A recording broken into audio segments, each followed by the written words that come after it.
Someone seriously needs to tell Drake to stop releasing music right now because, despite one embarrassing moment after another piling up just like his hit songs used to, he won't stop humiliating himself. Drake is back again with another song, this time a remix featuring Toronto's own Snow Day. And first off, it's hilarious that Drake finally made a new song with someone from his hometown for the first time in a long while, especially after Kendrick Lamar called him out for jumping onto other regions' styles and neglecting his own roots. In this latest release, Drake doesn't throw subliminal shots at Kendrick or any other rapper who has dissed him. He doesn't even spit bars with the slightest sense of urgency or intensity, or show any awareness of the fact that, day by day, even a month after Kendrick's diss tracks dropped, the world continues to make him a bigger joke. Things are indeed only getting worse at this point, as these narratives are really starting to stick and have a more lasting impact than anyone could have predicted. With this song, the stakes for his reputation have never been higher. Oh my god. I don't know if in more than 15 years of making music for the whole world, Drake has ever attached himself to something more embarrassing than what this song is supposed to be.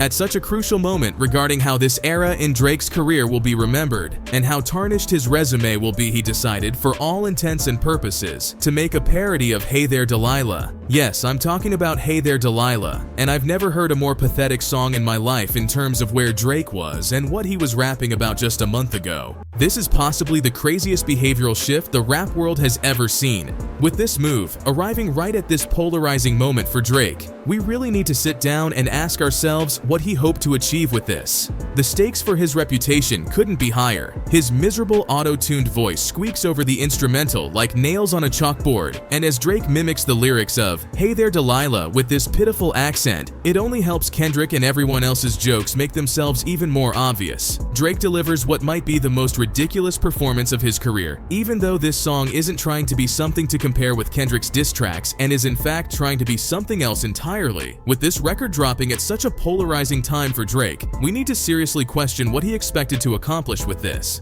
We've already seen Drake try to change the narrative and laugh along with us, but instead, he was mocked even more when he rode the wave of BBL Drizzy with his Sexy Red track.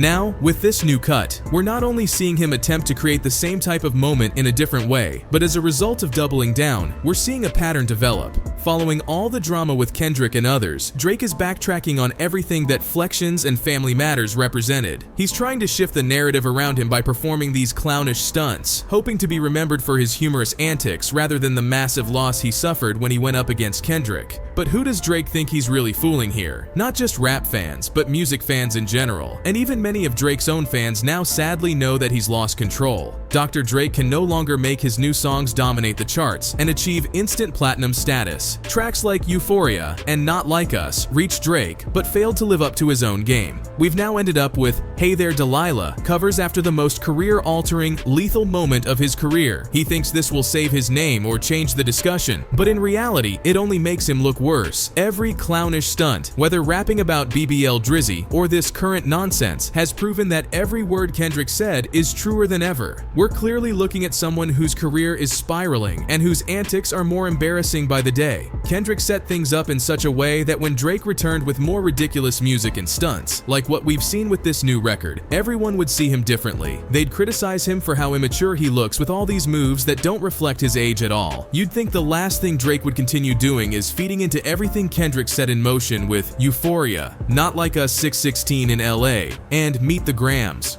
Drake has definitely lost this feud, but it's his own actions that are making everything hurt even more and have greater repercussions than it ever could have on its own. By folding into this version of himself where, after releasing diss tracks that, despite being inferior to what Kendrick produced, he tried to turn into a moment by digging up full music videos of raunchy films, he's creating songs that are more or less direct jokes. This is where everything is spiraling in a way that Drake might never recover from. Taking an L in rap is something that has happened to even the best rappers of all time, but the one thing you can never do to maintain your career momentum is to completely flip the direction you were moving in during the feud. Drake went from writing some of the hardest-hitting lyrics he's ever penned, trying to solidify that no one can match his hits and overall success, to now failing in all these aspects. Instead, he's doubling down on his image with these dull and gimmicky songs that, while they attempt to comically diffuse the drama, only show that he can't regain the favor of his fans. Everyone knows, even if he'll never admit it, that it's clear Drake has let Kendrick force force him to reconsider every aspect of his career after everything that happened. Drake has simply laid out the mat for even his most loyal followers to walk all over him. In a world where people are deluded enough to still support the idea that he won the feud and hope he can somehow even the score against Kendrick, instead of continuing to counterattack lyrically and trying to stomp out a record like Not Like Us, or just going ghost for a while to let Kendrick and hip-hop have their fun, then coming back with a project so good that even though everyone thinks he lost the beef, it wouldn't matter in the long run because it would allow him to tune into the best parts of his artistry and give us another undeniably excellent work. Somehow Drake has chosen the worst possible path, which is to remain in the middle of the wrecking ball Kendrick is using to smash his career.